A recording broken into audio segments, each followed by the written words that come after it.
And so, it begins. Dark were the skies and chill was the wind as the land was covered in a veil of malice.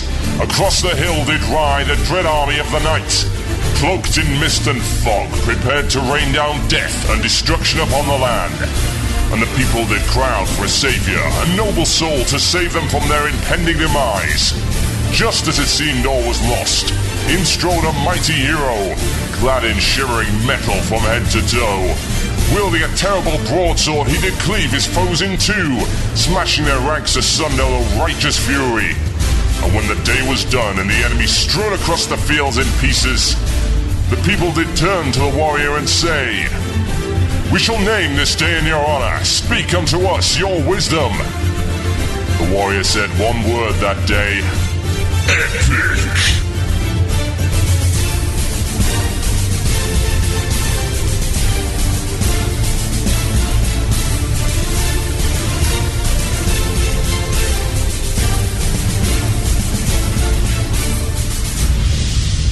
One man, one murloc, one giant angry badger. This is Blue Plz. It begins now.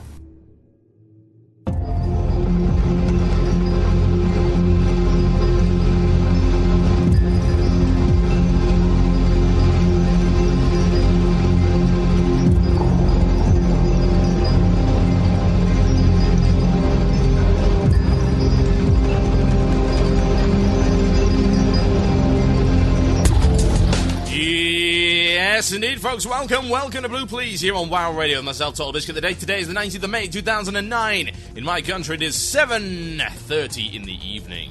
In your country, it may be another time. On the east coast of the US, it's 2:30. And in other times, it's other places. And this is the one, the only, the spectacular Blue Plz. What have we got coming up for you on the show today? Mucho excitement. Well, not really, actually. This is kind of a laid-back episode because that's what I'm trying to do right now. I'm trying to kind of lay back a little bit from WoW and sort of chill out and relax and sort of take stock of the whole situation. So I imagine there'll be something about that. So later in the show, we'll be talking about pets and why you should stop crying about them. And also the commercialization of WoW with the introduction of Mountain Dew battle bots. Oh yes, we'll be talking about that a little bit later on. Also, when should you take a break from WoW? When should you stop? We'll be talking about raid burnout and how it can affect even the most hardcore of players. Also, patch notes roundup. Patch is going live today, folks. We'll be giving you an overview of what to expect. And I will be coming to the conclusion that it is not remotely exciting because there's barely anything in it. But I'm sure we can fill 15 minutes of the show. Also, your chance to contribute to the show by emailing themurloc@gmail.com with your suggestions for the last topic. It's the illusion of choice! Dangerous. Health and safety hazard, or elf and safety, as I like to call it. Terrible. Totally terrible. What have I been doing this week? To be honest, I have not played any WoW this week, and I feel good. I do. I feel good about not doing it, because I've been trying to relax. I got to the stage where I perhaps wasn't enjoying WoW as much as I should, so say, hey, take a break. We'll be talking about that later in the show anyway. I don't think there's any real need to go on with that. So, before I continue on with the show and get into the mailbag, get my filthy, greasy hands in there, a couple of reminders, guys. I'll be going on the Shoutcast show on the 30th of May, 2009, and we want to break all their live records. Like, not actually go into their house and pick their LPs up and start smashing them on the floor while laughing cruelly. That would be mean. But no, we want to get as many people on the live stream as possible. There are details on the front page. You scroll down a bit. Or you can also find them on rawcast.com. And I'll be reminding you on the site closer to the date. Also, this Friday will be a interesting show. That's one way of putting it. Anyway, it'll be Blue Plz, but it'll be Blue Plz plus people. Yes, we'll be having some guest hosts because it's Game Fest. Yes, it's my... I wouldn't exactly call it annual or monthly. I suppose quarterly gathering at my place where we get a bunch of WoW Radio guys around, listeners, some hosts, stuff like that. And for like 4 days we play games and drink beer. It's fantastic. So we'll be having such people as Alvis around, no doubt. And I believe Chaos Smurf may also make an appearance, as well as a whole bunch of other listeners. So I would imagine Friday may be a little bit chaotic, to say the least. Just giving you prior warning. Also, we should be having the interviews for PopCap up by that point. Yes, because I lost the interview file. Do you know how horrible that is? I got this great interview, right, and nailed it with Carl from PopCap, who is a great guy. And I look at my program, and I use PowerGram or Professional to do the recording on Skype. It's not exactly pricey, it's like a $50 program. It's been very reliable so far. And I look at the file, and it's 26 minutes of silence. I'm like, oh, why? Thankfully, Carl is cool and has agreed to come and re-record the interview with me, but he should have just got back from a business trip today, so probably be happening sometime over the next few days. It'll be interesting to see, and yes, it will be a stellar interview, and I'll be getting you some answers on the add-on policy. Oh yeah, some interesting stuff. Anyway, I think it's time for this. That sounds like it's mail time. Here's the mail. It never fails. It makes me want to wag my tail. When it comes, I want to wail. Yes, it's time for the mail, folks. Time for the mail. And we've got quite a few to get through today, so let's get on with it. This one is from The Destroyer, which is a terrible name, I must say. Seriously, come up with something better. And he's saying this: Hey TB, you may have heard recently about the cease and desist that was sent to the German webcomic Shakes and Fidget. What are your opinions on this, and do you think that Blizzard is going too far with its enforcement of copyright? That's from Ted Destroyer. Okay. Well, this has been covered by Where Things Considered a little bit already, so I'm just going to go over it very briefly. Here's the problem. We know nothing about this. Like, nothing. Every avenue that I have gone after to get inquiries on this issue has been a total stone wall. Yeah? We contacted our PR contact at Blizzard. Nothing. I contacted Blizzard Legal. Nothing. I contacted Shakes and Fidget themselves. Nothing. Nobody knows why. That's the problem. I can't really comment on it as a result of that, because nobody knows why. Now, it does seem to me that this is not a, hey, we have started hating all webcomics, because they are the only guys who got C&D'd. And just bear this in mind. There's like a webcomic which you should have heard an interview from a while ago on my show. It was created by a guy by the name of Fargo, who doesn't work for GameSpy anymore, but it's still on GameSpy, and it goes by the name of, oh, damn it, what's the name of it? Flintlock, yes. And that actually uses Model Viewer, yeah? So it's using loads of Blizzard assets, and it's on a commercial site, and that's fine, and everything else seems to be fine. Dark Legacy's fine, all this other stuff's fine, so I don't think, honestly, having reviewed what little evidence that I have, that they're cease and desisting Shakes and Fidget just because they started hating on webcomics all of a sudden. I don't even believe it was because of merchandise. I think there's probably a much deeper reason, a much more complicated reason. It could have something to do with German copyright law, because that's a real nightmare. If you want to know about that, go and look up the term Damnatus. Google it. Google the Damnatus story, because that was a German Warhammer 40,000 fan film that had to have its release blocked as a result of stupid German copyright laws. So yeah, it could very well be that. It could be anything. I can't make any more comments on it, honestly. I really can't. I mean, what can I say? If I don't know anything, it would be irresponsible to even speculate on the issue. So, no, we won't talk anymore about that. Now, another email here. It's from Christian Sondrup Sorensen, which I probably didn't pronounce correctly. Good evening, almighty roller of gnomes, puppies and cake. I was wondering what you were thinking of the nerfs that have been done to twinks, such as Nethercleft Leg Armor, which used to be one of the core twink enchants. Also, the new level requirements for enchants, so it's no longer the item that needs rating, but the char instead, which means no more plus 100 HP on chest. For my rogue twink, it's meant a loss of about 1k HP and a lot of damage. Do you think Blizzard is taking a step away from twinking and as such ruining, in my opinion, a perfectly valid playstyle? From your crazy Danish stalker with a funny name, Hinura, from Anarchy Doomhammer EU. Yeah. I don't like it when they nerf twinks at all. You know, I've never liked it. I'm not a twink player. I've never been a twink player. My only attempt to get a twink got to level 12 and then I got bored of the leveling. It's terrible. Absolutely horrendous. However, I can semi-see where they're coming from, particularly with stuff like that. What they're trying to do, I imagine, is try and make those lower bracket battlegrounds fair. The problem is they're never going to be fair. This is something they don't seem to realise. The people who are going to battlegrounds, right, there's two peoples. That's not even a proper use of the grammar. I am horrible. Ah! there's two kinds of people that go into lower level battlegrounds, right? You've got alts and you've got newbies. Yeah? And newbies are going to get schooled one way or the other. They'll go in at level 12 in white gear and get absolutely, totally schooled in every respect. And it's a learning experience. And there's alts, who can consist of leveling alts and twinks. Now, if you are leveling an alt in order to get it to 80 or whatever, there is no reason for you to be in Battlegrounds at all, because it doesn't benefit you. You don't get XP from it, the equipment you get takes way too long, and by the time you've got it, you could have easily out-leveled it anyway. There's no reason. Alts, on the other hand, as twinks, well, they've got a reason for being in there. Yeah, they do the same thing that we do at 80. They try and get the best character possible. Admittedly, it's more limited, but it's also a little bit more interesting. Yeah? Seeing a fully geared out twink these days is actually a little bit more impressive than seeing a fully geared out raider. Certainly was around the Nax days. Oh, you've got the full tier 7.5. Well, to be honest, I'm more impressed with this guy who's got, like, Shadow Fang and a Cruel Barb and all of this cool stuff. He's, like, all in blues. He's got the best crafted stuff. He's got the goggles, which do nothing. Well, they do something. They give you, like, +4 spirit or whatever, and some stamina. But yeah, you've got a headpiece at that level, which is, of course, now impossible to get. It's cool. It's interesting to look at. I'm fine with that.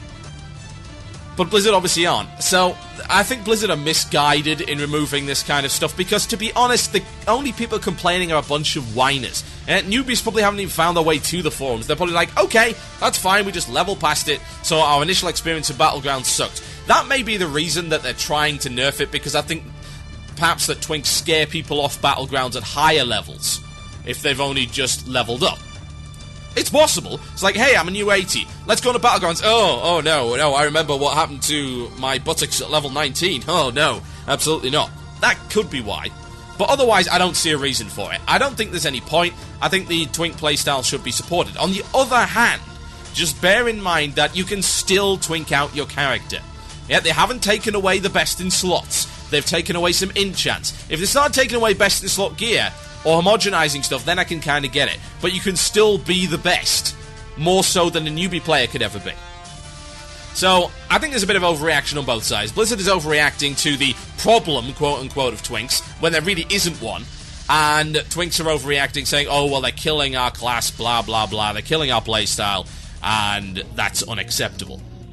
So, yeah. That's my opinion on that. Let's see if we can find one more in the mailbag before our first music break. We've got some exciting stuff coming up in the music break, by the way. I'll tell you about that in a little while, in the last few minutes. And I've got one more email that I have misplaced. How terrible of me. Usually I star all my emails, give me like a big tick, and unfortunately, I decided not to do that. Alright, I've got one more here, and it's going to have to be a quick one. It's like, hey there, Elisade here, Warlock on Dragonblight EU. I listened to the episode dealing with hard modes versus normal modes, and the conflict between people being created since everyone wants to do the content they are most interested in doing. We've had this problem within our guild since the beginning of Wrath Raiding. It was a bit easier to decide the path to take in Nax Rambus, because some of the achievements considered as hard modes were silly enough for the majority to decide that it's useless to do those achievements. But now with Ulduar, it's a lot harder. People want to go their way and can't even begin to understand that someone else might be interested in going another way through an instance. It's a bit of a headache. This is set for disaster, if let alone. I think the best way to avoid disaster is to have a firm leadership saying this is what we are focusing on, everything else comes second to that. That should quiet things down a bit, and the danger of it going into a drama explosion should be lower. If left alone with discussions each raid on what approach to take today, it will end up wasting a lot of time. The people getting in each other's faces, which sooner or later will lead to drama and stupid discussions. I think a lot of this could be avoided by simply locking people out of the hard modes until they've cleared the instance. Hard modes are meant to be there to provide challenging content for people who get bored with everything else already. So if people have to clear everything to even try hard modes, a lot of the problems are eliminated. Then you get a set path, and people who want to go there the first time. Right, that's fine. Yeah, I kind of agree with this, and you're not the only one to suggest this, because people that actually matter, like Nihilum, for instance, or in this case, of course, Insidia, I'm sure the remnants of Nihilum's PvP team probably have an opinion on it as well, but they've also said that that would be the best way. They're of the belief that Blizzard should provide a concrete path of progression, and to some degree I must agree with them. I think it's nice to have the choice, but it's also misleading. Like, some of the encounters, hard modes, are way, way harder than others. It's like Flame Leviathan's hard modes. A lot of guilds could learn that. Yeah? But talk about XT002's hard mode. No. Iron Council's hard mode, well, that's got different levels of it. Freya's got different levels. But then Hodier's hard mode, bloody hell. I mean, it's all over the place. It's randomly scattered in difficulty. And I think that perhaps a lot of guilds do get a false impression of how capable they are when it comes to hard modes. You know, I've been pushing to try and get more hard mode Flame Leviathan in my guild, because I think that anyone can really do that as long as they've got the precision. It's not based on gear so much, because let's face it, the 4 towers Flame Leviathan was cleared in like the first couple of weeks, yeah? So that clearly indicates that it's doable in 7.5 gear. So it's not a case of gearing up like it would be for, say, Hodier, which is a damage race, or XT, which is a damage race and a healing race and all manner of different things. And a lot of the stuff's like that. Mimiron, same difference. So I think that doesn't really help matters with the fact that the difficulty level's all over the place. And yes, I do believe they should have a better path of progression. Now, there's always going to be disagreement now that they've brought in achievements and all that other rubbish. Some people are going to want to go for that, and some people aren't. And, you know, we've had people arguing, oh, I want to go in a different vehicle this time, blah, blah. It's like, no, we're not putting you in a different vehicle for Flame Leviathan when we're trying like 3 or 4 towers. We want you in a vehicle you can actually do well. We don't want to have to teach you again. We're not taking you back to school as to how to learn how to use this vehicle. It's not going to happen. It just holds the guild up. So, yeah, achievements are always going to dog you down in that respect, but on the subject of hard modes, it would be nice just to not have them until you'd at least cleared a massive portion of the content, and then maybe unlock them bit by bit. Something along those lines. My name is TotalBiscuit, and you're listening to Blue Plz here on WoW Radio. I've got some very special music for you. These guys go by the name of Internal Conflict. They are friends of mine from Leicester, and the last time I saw them, which was a couple of years ago, they never had a bassist. Now they do, and they've released their first EP that goes by the name of Echoes of Ruby Ridge. It's very, very cool. You can check out their site on MySpace. I believe they are on MySpace under Internal Conflicts Band. That's it. Have it linked in the IRC channel for you. I'm going to play some of their music today. In fact, I'm going to play their entire EP for you. This entire show is going to have their music. I think they're great. They're an awesome metal band. And the name of this track is Kareen. And I'll be right back after this. Enjoy. This is for the little children. God knows how it should be. Stars and stripes are flying, giving justice and liberty.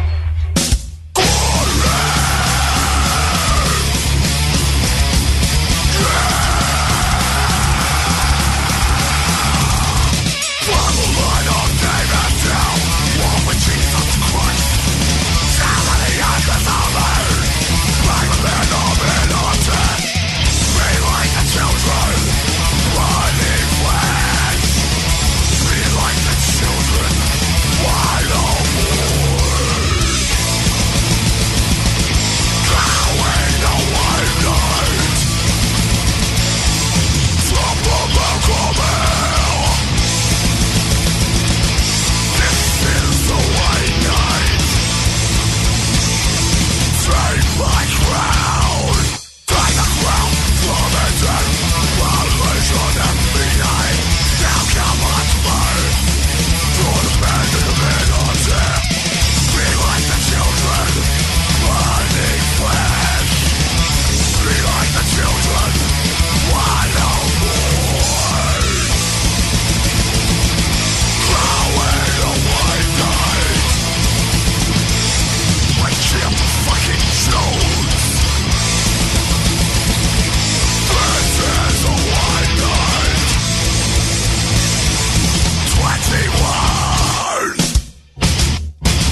Yes, indeed, folks. The sounds of Internal Conflict, my friends band from Leicester, and they will be playing the Bloodstock Festival, which WoW Radio will be attending.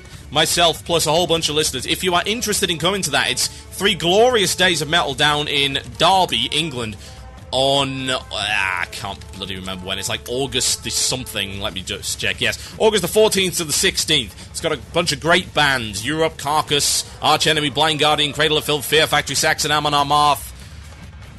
Churasas will be there, one of my favourites. Gua, Moonspell. It's going to be awesome. And Internal Conflict will be playing as well. So, if you are interested in coming with us and joining in the WoW Radio Tent Village with the WoW Radio Barbecue and the WoW Radio flag and possibly one of those giant red and white stripy umbrellas just to complete the kind of look, then do go over to the Blue Plz forum. There is a thread. It's on wcradio.com/forum.php or forums.wcradio.com. Right, that is quite enough of that, so let's get on with the show. News! Breaking news just in. Well, not so much breaking, but there you go. People seem to be breaking things over this news. I can't really imagine why. Now, if you are not in the IRC channel, this may be relevant to your interests, so head over there, irc.mmorc.com, # WoW Radio, or click the chat button at the top of the screen on wcradio.com. I have that way over-rehearsed, what can I say? Because the link will be posted there. There is a promotion going on for Mountain Dew. Yes, this is the problem. I'm British, yeah? So, I say Mountain Dew, yeah? Which doesn't really sound right, let's face it. I would like a Mountain Dew, please. Oh, I'm sorry, we're fresh out of those. We've only got ones living in the city. Har, har, har! I should have a rim shot sound here somewhere. No, that's not it. So Mountain Dew. I can't pronounce that word. They're having a promotion whereby apparently you drink a bunch of their fetid, horrible chemical, and in return for these points you can claim a battle bot, which can be fueled with either red or blue fuel, which matches the 2 colours of Mountain Dew, which is supposed to be promoting the Alliance and the Horde. It's a silly little gimmick. Now, the battle bot kind of looks... I don't know. I mean, I'm not a big fan of those little vanity pets. I've got a Murky, and to be honest, as far as I'm concerned, that's the best thing ever. Thereby, I wouldn't need any other pet at all, ever. I don't even want the Grunty from BlizzCon 2009 because, well, let's face it, the Murky needs no pulse rifle and power armor. You are weak, hiding behind sheet metal. The large caliber weapon. Murky will own your face. However, I can see that some people would be kind of interested in this, and it's kind of a nice model. It looks pretty cool. I don't know if you can actually do anything with it. I don't know if you can actually battle other battle bots, which would be kind of cool. But anyway, here's the issue. It's not available in Europe, and this has caused some consternation among a vast minority of the player base. Now, you just got to bear this in mind first. Mountain Dew is an American drink, and it's not available in most European countries, including the UK. Yeah, just bear that in mind first. And I had a few emails about this, people asking, oh, well, what do you think about this? You know, is this not a scandal, blah, blah, blah? It's like, well, no, it's not. And the reason it's not a scandal is, this is a marketing ploy, right? It's a marketing ploy. So, if you can't buy the product in question in the region you're trying to market in, it's not a very good marketing attempt, is it? Most European countries don't sell Mountain Dew. Thereby, why the hell would they do the promotion over here? It doesn't make any sense. And so people have argued, oh, well, if the US got, shafted on these pets, and there were exclusive EU pets, or perhaps any other things, the US would be crying foul. Right, guys. Seriously, WarcraftPets.com. I found 7 pets on there that the US cannot get. There's like 3 from China, 2 from Korea, and 2 in Europe. There are 2 variants on the Murky pet, the Lurky and the Gurky, which are European only. And there's like a tiny green dragon and a tiny red dragon, these little sort of Chinese dragon things that were given away in China, as I recall, and there's a bunch of coloured pigs. A gold pig and a silver pig and stuff that were given to Koreans only. It already happened. It already exists. I'm sorry you can't make that argument. Did the Americans whine about it? I don't know. I never saw it. I didn't see an issue at the time. So yes, they've just got a unique pet that is based on a marketing deal for a product that is marketed to Americans. Are you surprised by this? And there was some debate and consternation in the forums, by about 12 people. Literally, this is how many people actually care about this. And I can't imagine why they're trying to make such a storm out of this particular teacup. And they argue, oh, well, it's available in some countries, so only, make it accessible to some countries. Can you imagine the drama bomb that would come from that? We already have massive issues because some stuff is available in some countries and not others, and that's based on the law.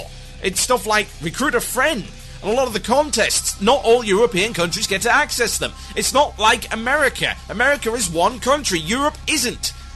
Funny enough, the guys complaining are always the guys who say, oh, well, Americans are so stupid because they think the Europeans are in one country and Europe's a single country, blah, blah, blah, blah, blah, and they have no understanding. Well, could you stop being hypocrites for just a moment and actually think about this rationally? Yeah, you see a battle bot in-game, right? Say they allowed this in the certain countries that you can actually buy Mountain Dew in. Just bear in mind that if you can't buy Mountain Dew in your country, you can't get the pet anyway. Yeah, it's impossible. You need the points from under the bottle caps or some such thing. Yeah? So, UK guys couldn't get it anyway. So what if they, let's say, I don't know which countries, maybe Sweden sells it. Let's just, for the sake of it, say that Sweden, Norway, France, and Italy sell it. I have no idea whether they do or not, but whatever. Let's just say those countries let it, and in comes a couple of battle bots on your server, and you're like, oh, that's cool, where do you get it? Oh, I got it for the Mountain Dew promotion. Oh, how do I get one? Oh, you gotta buy Mountain Dew. But I can't buy Mountain Dew in my country. Oh, well, tough luck, man. Queuing on the forums. A queue of QQers. Queuing to QQ on the forums because of that. Imagine the whining. Eh? Just bear this in mind. The vast majority of European players have no idea this stupid little thing exists. At all. And to be honest, I think Blizzard wants it to stay that way. They wouldn't want to give it to some people and then have everyone else complain. They'd be forced to create something else to appease them. Then the Americans would whine. It's like, oh, they got this pet instead of this pet. No. It's a vicious cycle of crying over a tiny little pet. It's pointless. Here's what I think. The more important thing to take from this, and as usual, it's FUD, right? It's user-created FUD. It's the same kind of thing that irreputable news outlets like Fox News do. Yet they try and distract you with a minor story to take you away from the main point. It's the same, like there's a new Republican attack out or something, attacking Obama's dog, of all things. And didn't Sean Hannity go on a rant that he has Dijon mustard on his burgers? Ugh. That's the stuff I'm talking about. And the thing is, the user base for WoW creates the same thing. Themselves! They're victims of their own stupidity. They create massive amounts of drama and consternation and argument and controversy over nothing and miss the whole point. What you should be taking from this is, oh look, this is the first time when an external company has been able to provide a promotional item in-game without being like a selected partner, like say Upper Deck, yeah? Upper Deck, obviously, they get to put in items because that's been that way for years. That's the whole point of the WoW TCG. There's these loot cards in it. But this is different. This isn't buying a WoW-related product. This is buying a totally separate product in order to get something in-game. This is the first time that's happened. Now, that is big news. I don't know if it's good news, but it's big news, and for God's sake, can you concentrate on that? There are concerns to be drawn from this, real concerns that don't involve, oh, I didn't get his pet, so I'm going to go cry on the forums. Real concerns like, just how far is this going to go? Now, this BattleBot thing, as far as I can tell, does not have anything like Mountain Dew or anything written on it, and it seems to be designed in such a way that it fits in mostly with the WoW law. I mean, for God's sake, we're driving around on motorbikes in Ulduar's full of robots. We can't really complain about the law or whatever when it comes to that kind of thing. But how long is it until we start seeing like Coke signs and stuff that you can get in-game with actual brand names on it? That's what concerns me. So here's the thing. Here's a big conspiracy thread coming together here. Remember a few weeks ago when I told you about the add-on policy and I told you that the advertising clause could be preparing the groundwork for actual real advertising partners in-game? And remember when I expressed my concern about that? Oh, look what happened about a month later. Am I not a prophetic bastard? Look what happened. It's a promotional opportunity. The question is, how far will it go? How far will these marketing partnerships go? And will they ever impact negatively on the game world. Because, I mean, the BattleBot, in my opinion, it's a trashy little pet, but it doesn't impact negatively on the game world. Neither did the loot cards. In fact, they impacted positively on the game world. All this extra cool stuff. I'm loving it. Seriously. I am going after El Polo Grande. I will actually trade in my big Blizzard Bear. Bear in mind, this is the mount that I said I'd probably love forever. I'll trade in that for El Polo Grande, because I want to be seen riding around on a massive rooster. Yeah, that rooster. Absolutely. I'll be riding my huge rooster all over the place. I'll be showing it off to everyone, waving it about. Absolutely. Now that'll be great. And I like to see all of this new original stuff come into the game. There's nothing wrong with it. Adding all these little pointless things. I collect a couple of these things. You know, I've got the disco ball, I've got the goblin gumbo thing, I've got the umbrella, and I've got a tabard, and probably something else that I've forgotten. And every now and again I will go out and get like a loot card if it looks cool. I mean, why not? It's good, right? Nothing wrong with that.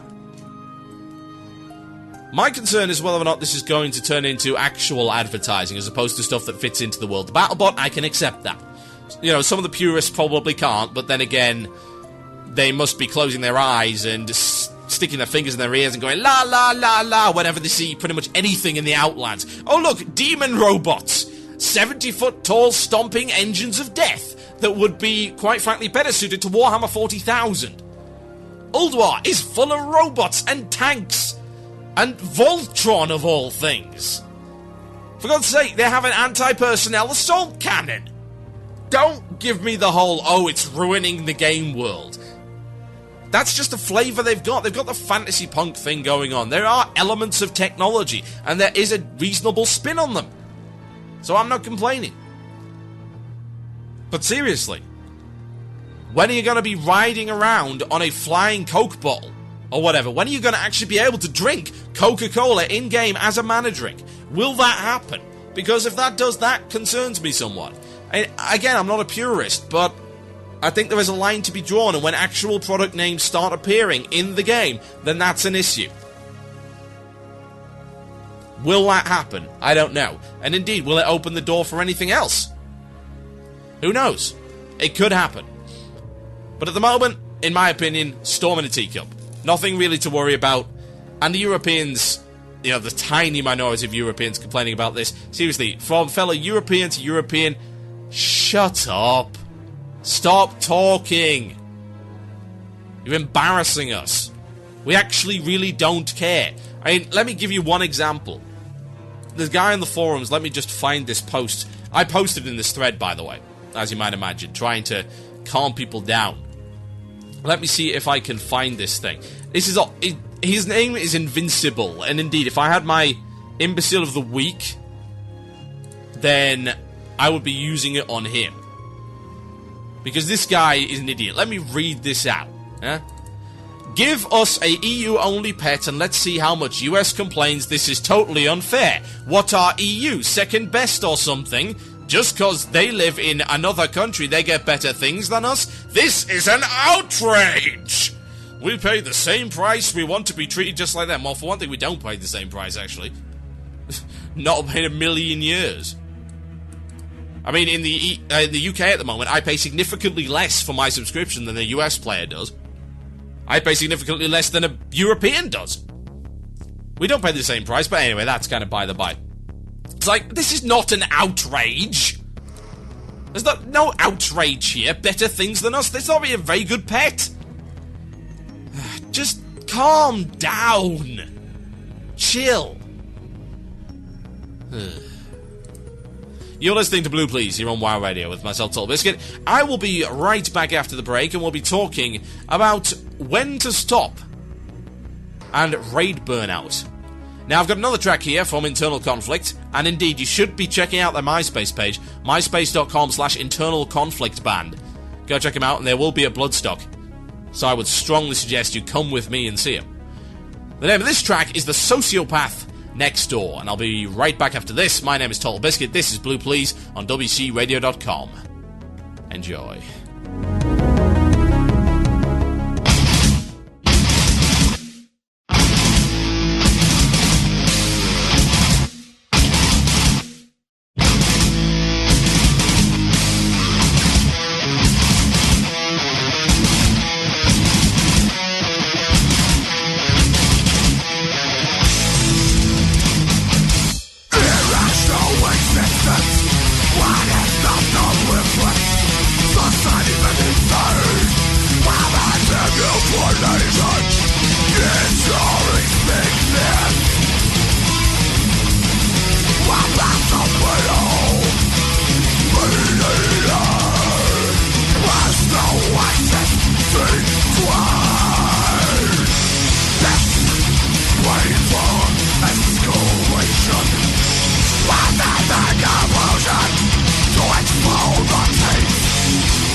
Yes, indeed, folks. You are tuned into Blue Plz here on WoW Radio with myself, TotalBiscuit. Let's get on with it. I got nothing more to say.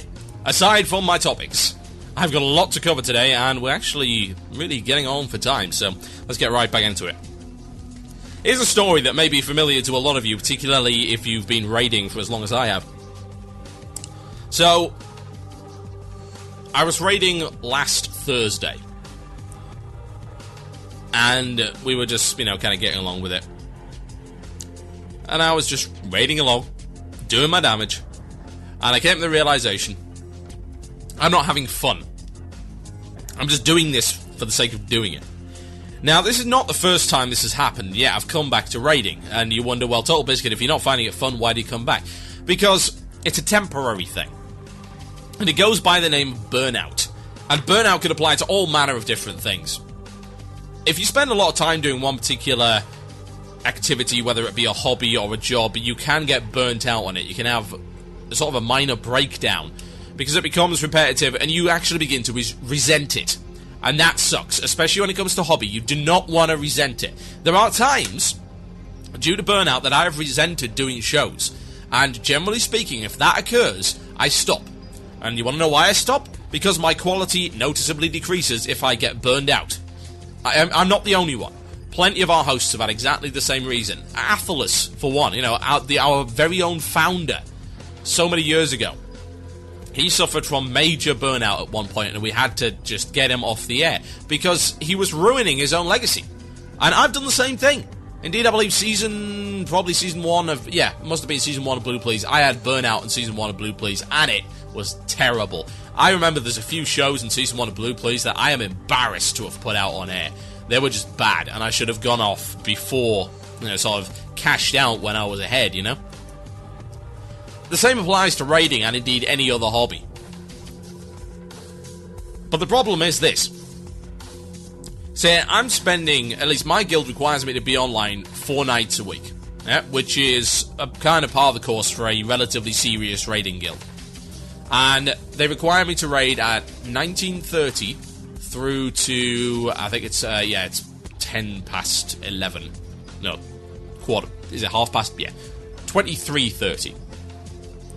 So 19:30 to 23:30 is a 5-hour period? No, it isn't. That's terrible. It's a 4-hour period, I think. And that's basically my entire evening. Because I get home at... Let's see, I'm having to do server time conversion to my head here. I was never really good at this. I get home at 16:30. No, I don't. I get home at 18:30. See how bad I am at this? 18:30 server time, which is 17:30 my time. And I have to raid at... an hour after I get in. But it's not just that. I don't just turn up at half past, because I've got to get online, I've got to make sure that I've got my consumables and everything ready, that I'm prepared up, get myself to the instance, be ready about 20 minutes beforehand so I can get an invite, because of course, particularly on the nights where a lot of loot's going to drop, there's like 35 people signed up. So getting in early is kind of important. So, in reality, once I've done with that, and once I'm all done with the raid, it's 10:30 at night. I get up at just before 7 every morning, so I've got maybe an hour to myself, if I'm fortunate. Usually I'm just too tired and go straight to bed. Now, you can probably see from that, and I imagine a lot of people have this similar raiding schedule, that it's very easy to resent a schedule like that. Because what ends up happening is you're like, this is monopolizing my time. And the problem is, I'm not having tons of fun with it. Don't get me wrong, I'm enjoying it a bit. There's certainly some fulfillment to be had there. There's some enjoyment, and I like raiding, but I'm not feeling like I'm getting my value for money. Not when it comes to the game, but when it comes to my time spent. I'm not feeling like I'm spending quality time, because I don't have a lot of quality time these days. And the time that I do spend has got to be top-notch quality time. I've got to have got something done or done something fun and all that kind of stuff. It's a Tuesday right now, and I'm sitting here doing Blue Plz. I'll be done at 9 o'clock my time, and then I'll eat, and then I'll probably have a couple of hours to myself before I go to bed. And I'll feel like I've done something, yeah? I've done something good. I've put a show out, people have hopefully enjoyed it, and it's been quality time. But when it comes to some of the raiding, some of it seems like it's not. And don't get me wrong, progress is great, and doing progress is awesome, and it's fun, and I'm okay with it. The problem is there's some nights where I feel like I really shouldn't have been there. And it's not because I've been personally failing or whatever, it's maybe because we've just been wiping on a boss all night for no good reason. And it's just got worse and worse and worse because we've basically been demoralized as a raiding corps. People start making stupid mistakes after they've been there for 3 hours, and they start to get tired, and they start to lose focus, and it just gets worse.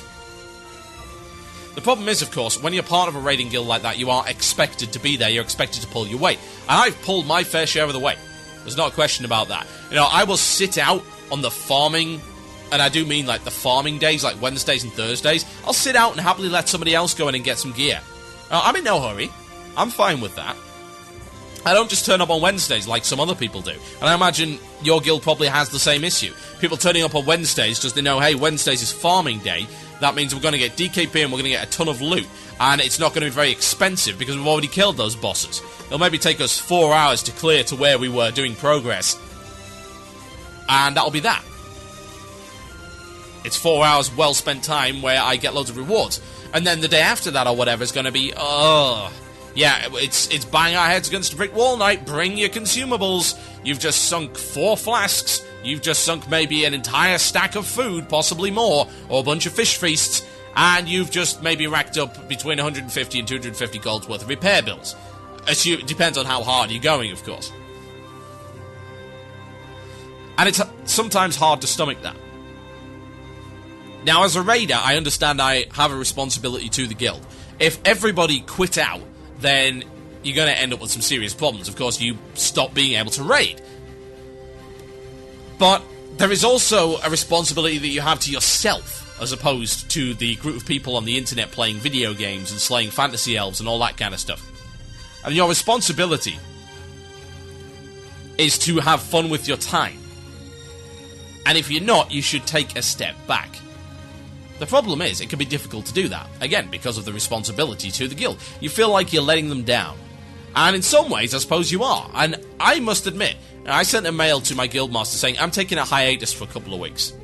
I knew I wasn't going to be able to attend a lot of the raids anyway, because I had a bunch of stuff on. You know, I couldn't have attended Monday's raid or Sunday's raid because I was having Game Fest and stuff like that. So I thought, I'm going to take a few weeks off. Because, to be honest, I am so burned out that I don't want to be here. It's not that Old War's a bad instance.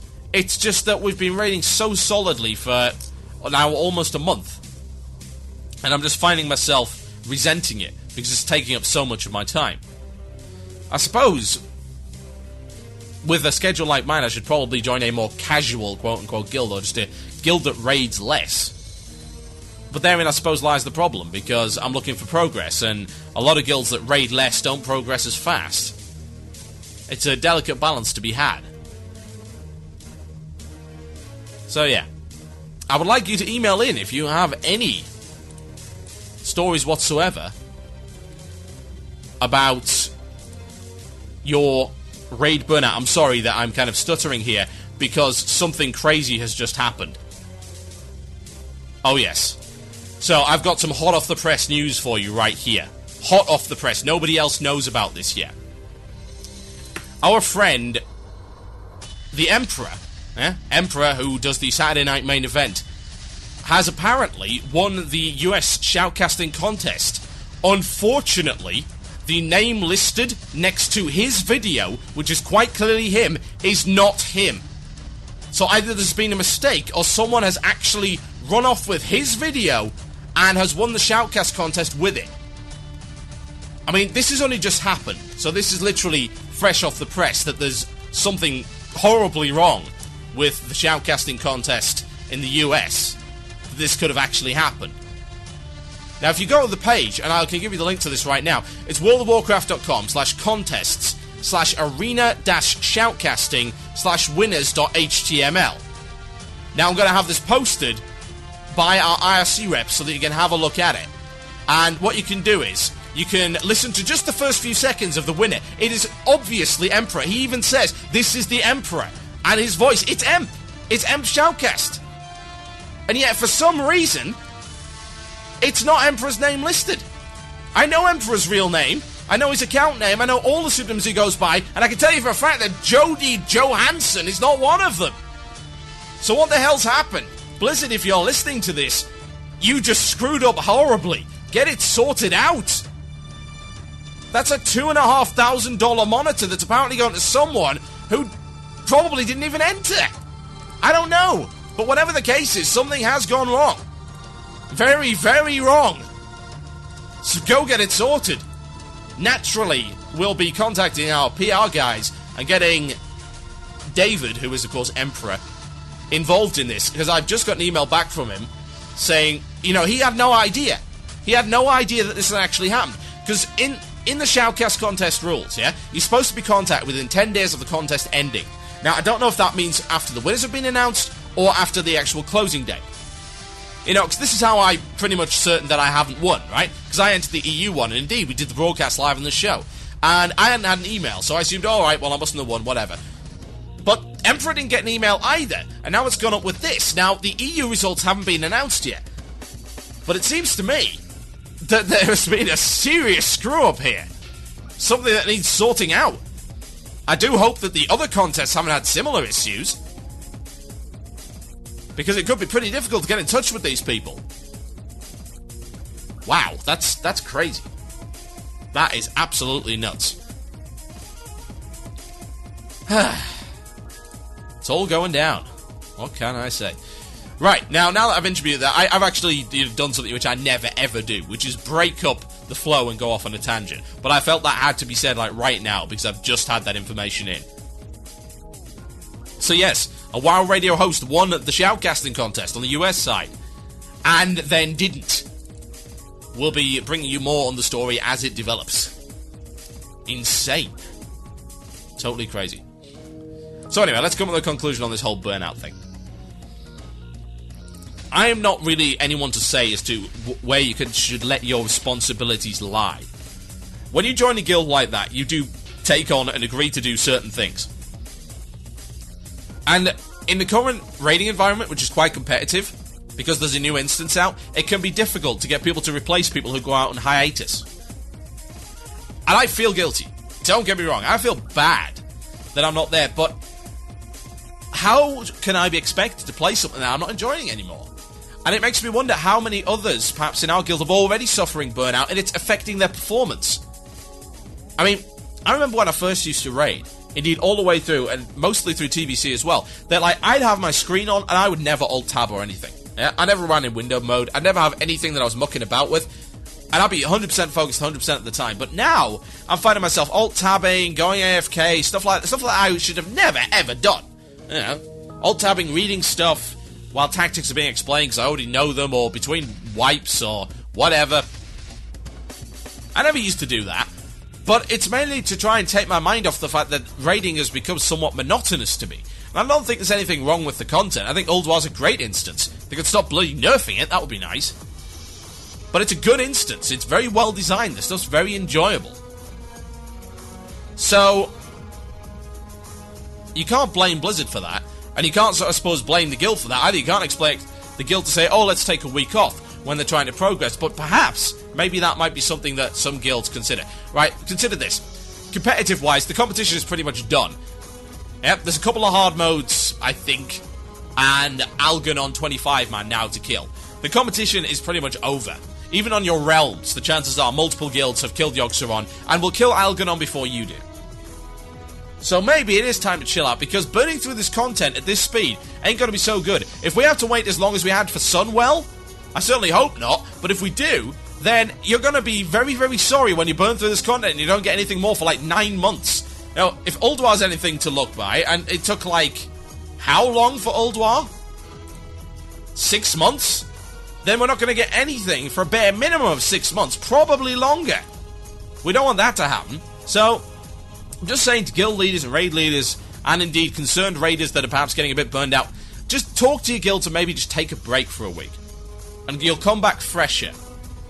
You'll come back more willing to do your job, and you'll have more fun in there. Because at the end of the day, is that not what it's all about? If we're not having fun, then why do it? It's okay, guys, you can stop playing WoW for a week. Try some single-player games. There's plenty good ones around. My name is TotalBiscuit, and you're listening to Blue Plz here on WoW Radio. I'll be right back after this. It's yet another track from my friend's band Internal Conflict. Go check them out, myspace.com/Internal Conflict Band. It's a bit of a longer one, and it goes by the name of Without Face. Enjoy.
Yes, indeed, folks, the sounds of Internal Conflict. Check them out, myspace.com/internalconflictband. We will have one more track for you from them coming up a little bit later. Now, time for the patch rundown.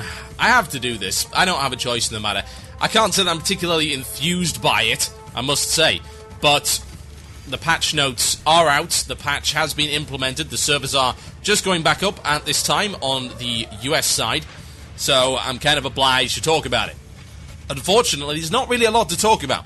Now, some people were perhaps concerned that I sound a little bit nervous today. Well, it's me. I'm never nervous. However, what I can be is distracted. And this whole Emperor thing, I found this out just before the show, but I needed to confirm it before I could tell any of you guys. So, yeah, there was pretty much a major thing going down right here. And obviously we'll be pursuing that to the best of our ability. But I'd like to give a preliminary congratulations to Emperor and, like, hey, I wonder if my video goes up on the EU side under someone else's name.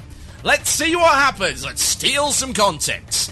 Who knows? I'm not going to pretend that it's some kind of great conspiracy to keep WoW Radio out of the winning, but I don't think that's very likely. But there's certainly been a screw-up, and obviously that needs to be resolved.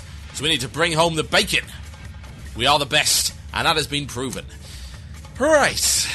That's quite enough of that. So let's talk about the patch notes. Patch 3.1.2 is what went up today. And it contains a lot of really boring stuff, including new art textures, which have been added to the Argent Tournament mounts. Now, I don't know about you, but I can barely see the difference. I mean, let's have a look at these things. You can check them out on MMO Champion. The new textures, quote-unquote. Now, I used to own a Raptor. Yeah, I still do. Obviously, the orange Swift Raptor, which is cool. Now, I'm looking at the textures and stuff on the Darkspear Raptor, and it looks exactly the same. It's just a different colour. I don't see any new textures there. I mean, that would imply some actual change. And I'm looking here at the Darnarsian Nightsaber. It looks the same as a normal Nightsaber.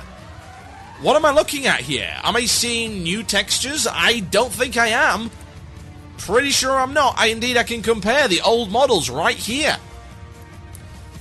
They're pretty much the same. Indeed, actually, I think I prefer the old one. I don't see the difference. These aren't new textures at all. Trying to do the comparison here. No, there isn't actually anything new there. At all. They must be very well hidden, because right now I'm looking at the old one and the new one. Old, new. You can hear the clicking. Backwards, forwards, backwards, forwards, backwards, forwards. It's like an animated GIF. And it looks the same. There's no texture changes at all.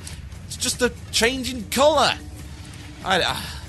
So, yeah, that apparently was the headlining feature of today's patch. That should bode really well for the rest of the notes. Yeah, new art textures, which aren't really art textures. Ah.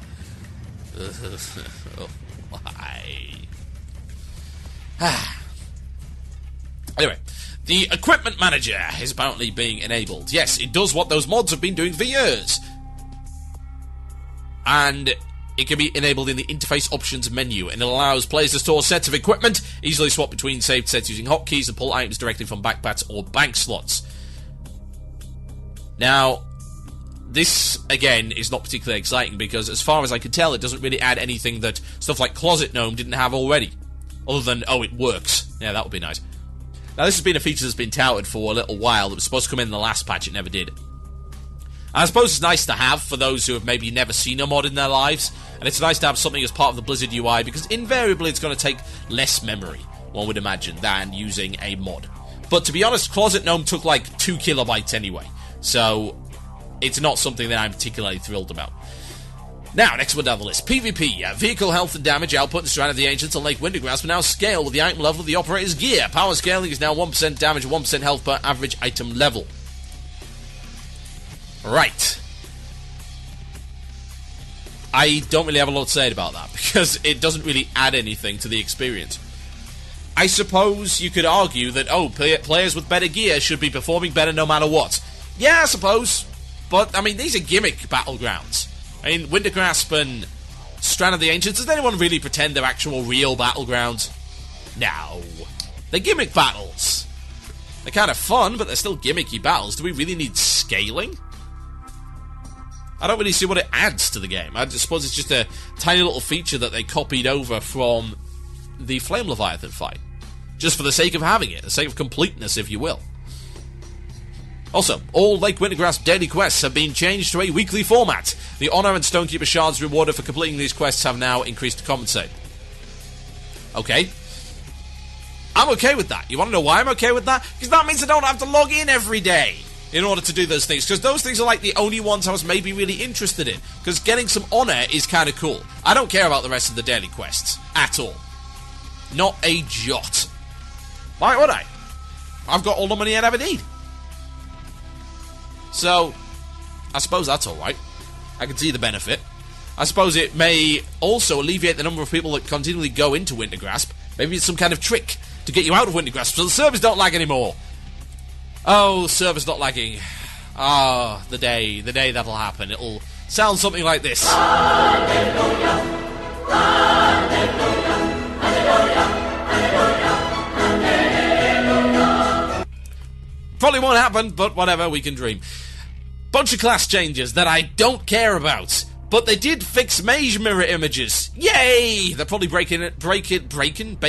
This is the problem. Team Fortress 2 thing the thing for Steam that pops up in the corner. It's like Great Bacon is now playing Team Fortress 2. So of course, while I'm saying that, I see they're going to bacon it in another way. It's going to be totally bacon or breaking. Ugh. Great Bacon, you have a lot to answer for. Why aren't you listening to my show? You horrible, horrible fair weather fan. So yeah, the fixed mages. That'll be interesting. Nothing else I really care about. There's a whole bunch of stuff changes to warlocks, which apparently are nerfs. And I don't care because I'm not a warlock. Items. They have increased the requirements for item level 239 arena weapons. Good! Because quite frankly, item 239 level weapons should not be in the hands of scrubs. So I'm okay with that. I have no issues. But 2,350, that is a lot of arena requirement. I don't know, maybe because they changed the rating system, it's easier to get, but that's crazy. I don't think I'll be getting that anytime soon. What can I say? And apparently they've also nerfed the agility on the Furious Gladiator staff and the Furious Gladiator's great staff. Apparently the agility values on these were way too high, and they cut them in half. So evidently those things are imbalanced as hell. That's fair enough. Also, all Old War 10 player hard mode item weapons have been updated to item level 232. Now, I did have an email that said, oh, well, that now makes the achievement whereby you beat everything with nothing more than item level 226 impossible.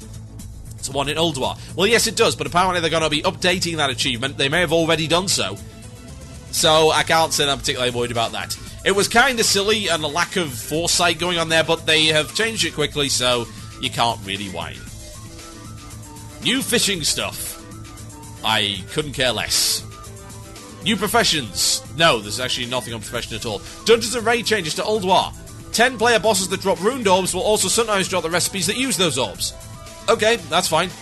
Spark of Imagination. Characters that release in part from this boss room will no longer be ported to Westfall or the Barrens. Well, that's nice, isn't it? We had a guy, actually, that kept trying to get into... It was just the normal siege area of Old War, and he kept getting... sent to Darkshore of all places. I cannot figure out why that was. Apparently, Old War is sort of metaphysical. It's all over the place. It exists in an alternate reality. Hodir should also now reset in a timely fashion if your group fails to kill him. Yeah, okay, that's fair enough. And that's kind of it. Professions. Tailoring now correctly increases ranged attack power and sword guard embroidery. This is the problem. This entire thing is...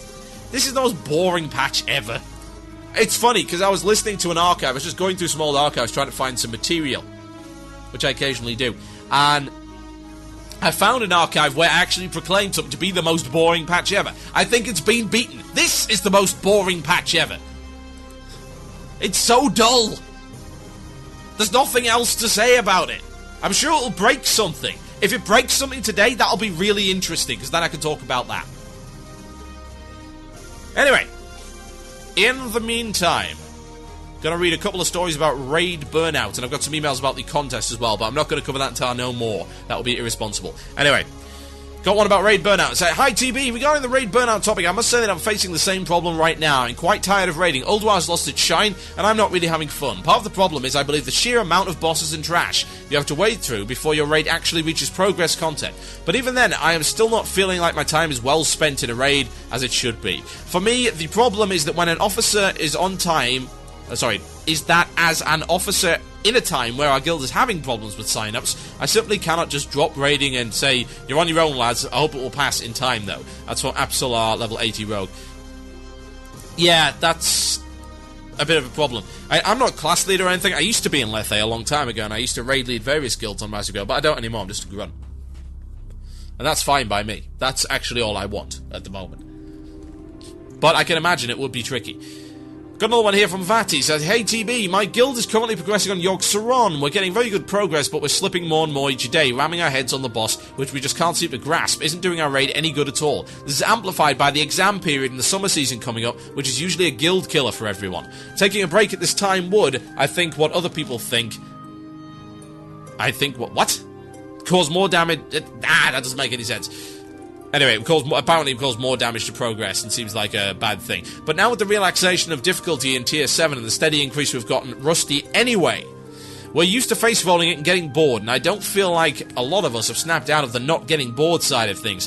From where we're coming from making gold on progression raids in Tier 7 to spending 300 gold a night on consumables and repairs, I think it's still shocking people and causing the burnout. Yeah, this is something I did mention, yeah? I mentioned that this would probably happen as a result of Oh, terrible, terrible, terrible content. Terrible content. Oh, new content that's challenging. Ah, culture shock. For the last 6 months we've been doing this, now we're doing this. I'm scared. You know, something like that. I can understand that may cause a different kind of burnout. A few more. Go on here. Hey TB, new fan and had a question for you. My wife plays a hunter and would like to raid and is looking for a raiding guild at the moment. She reads forums and listens to fellow players and they all say survival spec is the raid spec for hunters. She is BM and loves her spec, doesn't want to switch. So I was wondering where you stand on the subject of everyone must be spec to what the forums or the general idea of the proper raiding spec is. Or people should spec how they like and enjoy the time on WoW in raid. That is of course assuming she can raid and that people tell her that she can't go just because she isn't survival. Long story short, wondering what your ideas are. Spec for your raid or play how you want. Here's the thing, right, there's not just one viable spec anymore, there are multiple viable specs. Beast Mastery was certainly great in Burning Crusade. I don't know how it is now, but I imagine it's still pretty competitive.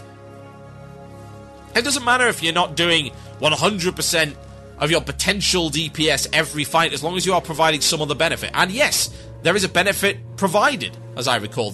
I don't know what it's called, it was that buff that increases damage in the group. That's a buff, that's useful. So it's about doing competitive damage, and more to the point, doing what you're supposed to be doing. Now, player over class. As much as I disagree with the whole bring the player, not the class thing, I do believe in player greater than class. Yeah? The player should be more important than the class. I don't think it's the only important thing. The synergy between the player and the class is vitally important. But I think the player really has the decider. You know, they get to make the final call on whether or not they get a raid spot, based entirely on their own skill. So, give it a shot. I'm sure there's probably a viable BM spec. Go and read on Elitist Jerks, because I imagine they've got an entire thread dedicated to it. You know, they've got a Frostfire thread and everything. You know, the one there's several viable mage specs, but the top one at the moment is Fire Torment the Weak. Yeah, not by much, Arcane is very close. But there are threads, regardless, on all different kinds of specs and how to make them perform well. And let's face it, with the kind of people you're going to be going up against, bearing in mind WoW is absolutely full of nubs, what can I say? Doesn't matter what spec you are, as long as you're a good player, you're going to outperform those guys anyway. And you never know, you might find that you actually do want to respec once you get in raiding. You might want to respec survival because you just might want to do more damage, and that can come as a natural personal decision as opposed to something that you get forced upon you. Now, I've got one more email before I go to the break and do the illusion of choice, and it says this. It's from Andrew Dingle, and he says this: I floated about in BC as a holy paladin, as well as Wrath content as a DPS DK, raiding with several guilds, and burnout for me always came fast, as a matter of fact. I used to say that I would burn through burnouts, just because I couldn't put the game down. When I finally did find a good guild to stick around with, good-hearted people, no one really bugged me, good raiding progress, 90% of the raid core ran off in the middle of the night, leaving the guild high and dry. The remnants kind of fell apart afterwards, and I jumped to a different server, tired of the whole raiding thing, to grind yet again. Maybe come back later. At any moment, I'm willing to go back to Final Fantasy XI, which I left due to annoying people I was cursed to meet. I called that place a sandy hell, even though it made me curse my very life. I'm looking on my time in the Vanadil very kindly right now. Yes, that really has barely anything to do with it. Congratulations, you've sent me an email that makes very little sense. My name is TotalBiscuit and you're listening to Blue Plz here on WoW Radio. It'll be a little longer than usual because I'm going to play this final track from Eternal Conflict's EP. This one's a little bit long, it's about 8 minutes of awesome. It's And the Penny Drops, and I'll be back after this with the illusion of choice. Don't go anywhere, folks. My name is TotalBiscuit, this is Blue Plz on WCRadio.com. Enjoy.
fake cure.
So yeah, I'm pretty quiet on Vent, you know?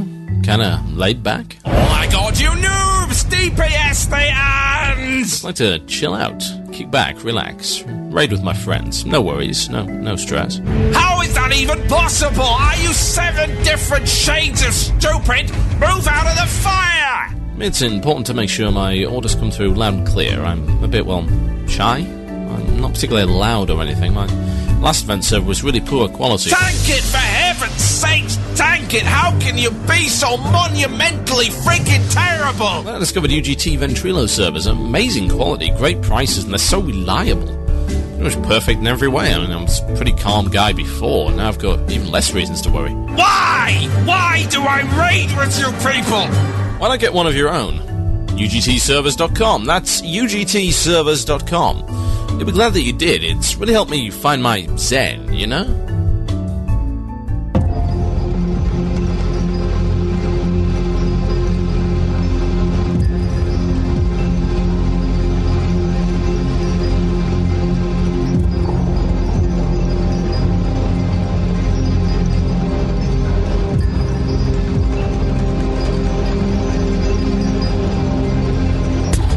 Yes, indeed, folks. You listen to Blue Plz here on WoW Radio, and the music today was provided by Internal Conflict. Check them out on myspace.com/internalconflictband. If they have merch, buy it. If you can buy their EP, buy that too. These were like one of the first bands that I ever got to interview on my Demon FM show down in Leicester when I was at university. Crazy stuff. They are awesome, and they're going to be at the Bloodstock Festival, and so are WoW Radio. So if you can get down to Derby for that fest, I would strongly suggest that you do so. Go to the Blue Plz forum on forums.wcradio.com and sign up and join our tent village and our WoW Radio barbecue bonanza and stuff that's going on there. Beer, metal, and greatness. Ladies and gents, I'm running very close to the end of the show, so it's time for the illusion of choice! We'll need a plaster for that one. Now, I've got one here that I quite like the look of. I like the cut of its jib, as it were. And now I've completely lost it. Where's it gone? I demand you show yourself immediately! Here it is. ATB, I would like to suggest the topic for the illusion of choice, which is leveling. Not just leveling in general, but leveling in the old world, particularly in Azeroth. Should Blizzard allow all characters to start on 55? And if so, what should happen to the characters currently under 55? Should you be able to create instant level 55 ults when you've got a level 80 character on the server, or should it just be left as it is right now for the sake of the old times? Being quite honest, leveling through Azeroth and Outland sucks, big time. I've done it well over 10 times now, and I'm currently leveling up a Paladin at level 67. I wonder now, why am I doing this over and over again? I've been there before, and so should I just level all over and over again for the sake of seeing the game from a different point of view? I'd like to hear your thoughts on this. Sincerely, Griggs. Right, okay, one, you're a crazy alcoholic, and no one should ever level that much. That's insane. You know, I've leveled like one character. Wow, that's not true. I've got two mages, yeah? I've got a US mage and an EU mage. And I've also got a level 60 rogue for Arcanist Belt, which I leveled using the Recruiter Friend system. And even that was kind of hard. I can never level a new full character. It just would never happen. I never pull it off. No way. I don't have the patience for that. So I can, initially see your point, but you've got to bear in mind that there's a very real possibility of people screwing up. I mean, for God's sake, the Death Knight, yeah? No, see how many bad Death Knight players there are? Now consider that with every class. Oh, I'm just going to roll up a Paladin. Oh, level 55. That gives me, what, maybe 40 new abilities to learn or something? An entirely new class roll to just pick up and get on with? Will I have learned it all by level 80? I don't know. Maybe. But it just probably wouldn't work very well. I mean, with the Death Knight, at least you get your stuff introduced to you. At level 55, you get it all dropped on your head. I mean, 40 new abilities? I'd have no idea what to do. I wouldn't have a clue.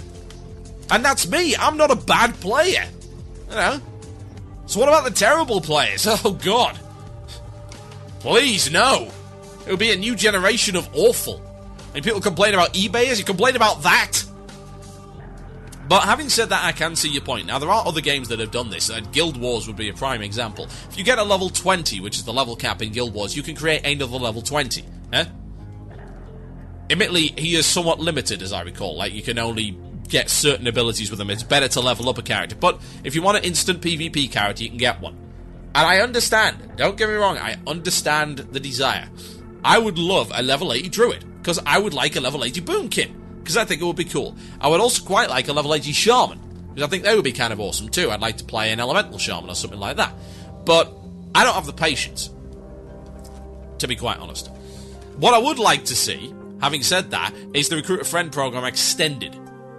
It's obvious the Recruiter Friend program was brought in for two reasons. One, to recruit friends, and two, of course, to provide a legitimized power leveling service. And don't deny it, Blizzard. Really, we see right through you. It was a great idea. But it stops at 60, of course. And now we've got the Outlands content, which, of course, everyone's cleared ad infinitum.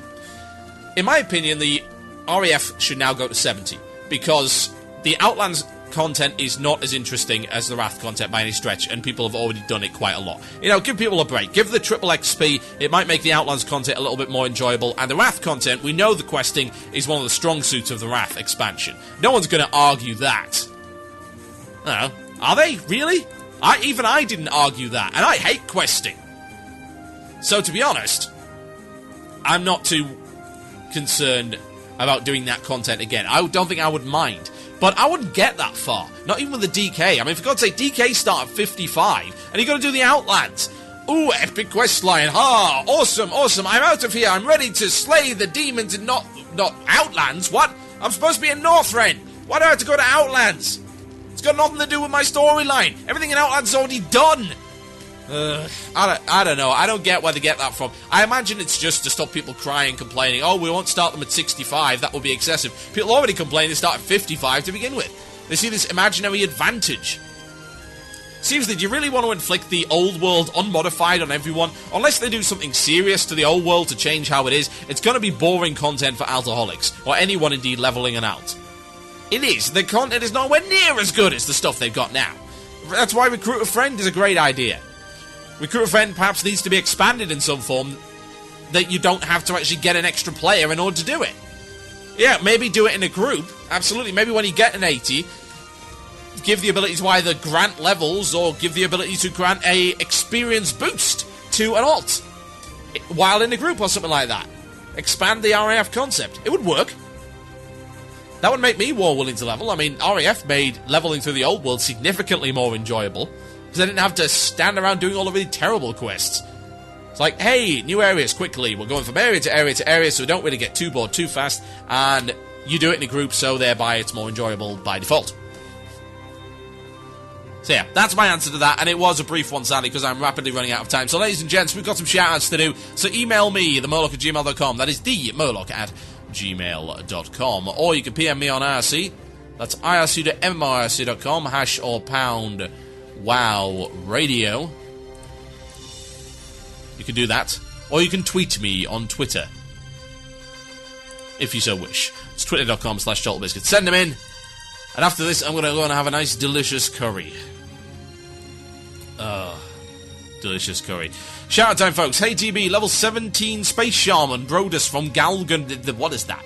Galkenrod. That's a terrible name for a server. Shout out to me for coming back to WoW like a bad coke habit. Obviously, it wasn't too good a coke habit if you got to level 17 only.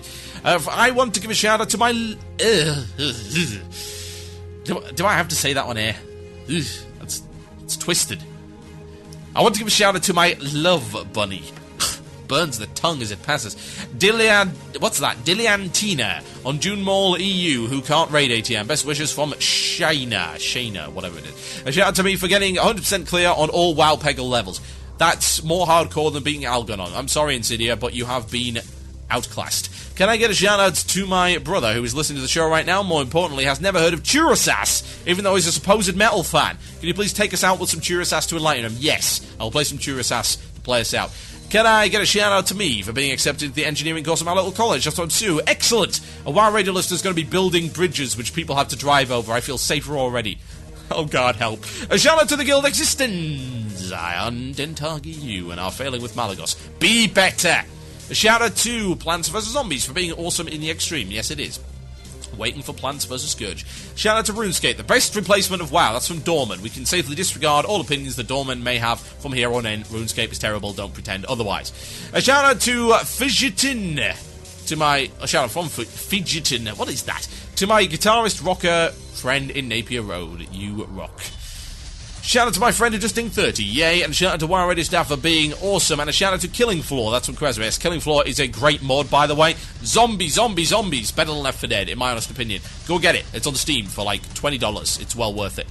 Killing Floor is what it's called. A shout out to everyone in the Guild Dark Rage on Doomhammer EU, and to me for buying StarCraft. Time to Zerg, that's from Ragavali. You'll be terrible at it. Can I give a shout out to my... No, you've already sent that, that's terrible. A shout out to Farth for having the most ridiculous nick. That's really not all that ridiculous. Let's face it.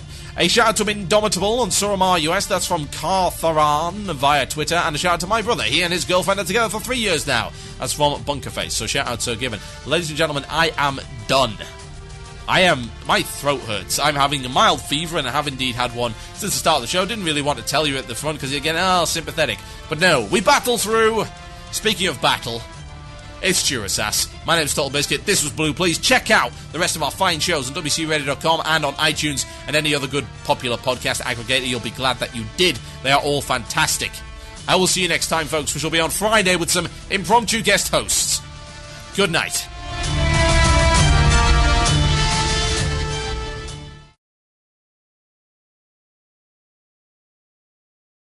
You have been listening to the podcast and archive of Blue Plz, a show that airs exclusively on WCRadio.com on Fridays at 8 p.m. British Standard Time. That's 3 p.m. EST. You can check out our archives on our website at WCRadio.com and subscribe to our RSS feeds. Don't forget to rate and review us using iTunes, and if you wish to leave constructive criticism, that is always appreciated. Head over to WCRadio.com/forum and post in the threads there. Thank you for listening.